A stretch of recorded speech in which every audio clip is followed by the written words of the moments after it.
ಕರ್ನಾಟಕ ಸರ್ಕಾರಿ ವಿಮಾ ಇಲಾಖೆ ನೌಕರರ ಎಲ್ಲರಿಗೂ ಅಭಿನಂದನೆಗಳು. ಅಧಿಕಾರಿ ನೌಕರರಿಗೆ ಈಗ ನನ್ನ ಒಳ್ಳೆಯ ಮತಗಳಿಂದ ಗೆಲ್ಲಿಸ್ಕೊಟ್ಟಿದ್ದಾರೆ. ಈ ಕಾರಣಕರ್ತರಾದ ಎಲ್ಲ ನನ್ನ ಸ್ನೇಹಿತರಿಗೂ ನೌಕರ ಬಾಂಧವರಿಗೂ ಅಭಿನಂದನೆಗಳು.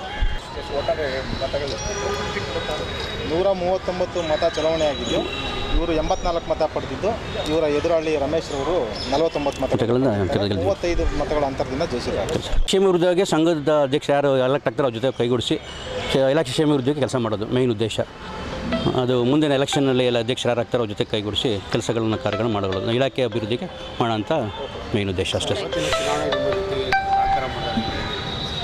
ಎಲ್ಲರಿಗೂ ಅಭಿನಂದನೆಗಳು ಸರ್. ಅವರಿಂದನೇ ನಾನು ಇಲ್ಲಿ ಗೆದ್ದಿರೋದು. ನಮ್ಮ ಇಲಾಖೆ ನೌಕರರು ತುಂಬ ಸಪೋರ್ಟ್ ಮಾಡಿ ನನ್ನೇ ಗೆಲ್ಲಬೇಕು ಅಂತ ಗೆಲ್ಲಿಸಿದ್ದಾರೆ. ಅವ್ರಿಗೆ ನನ್ನ ಚಿರಋಣಿ. ಅವರ ಸಪೋರ್ಟು ಹೀಗೆ ಎಲ್ಲ ಇವನಿನ ಎಲೆಕ್ಷನಲ್ಲೂ ಅದೇ ರೀತಿ ಮಾಡಿ ಗೆಲ್ಲಿಸಿದರು. ಈಗೂ ನನ್ನ ರಾಜ್ಯ ಪ್ರತಿನಿಧಿಯಾಗಿ ಹೆಲ್ಪ್ ಮಾಡಿದ್ದಾರೆ. ಅವರೆಲ್ಲರಿಗೂ ಧನ್ಯವಾದಗಳು ಸರ್. ಓಕೆ.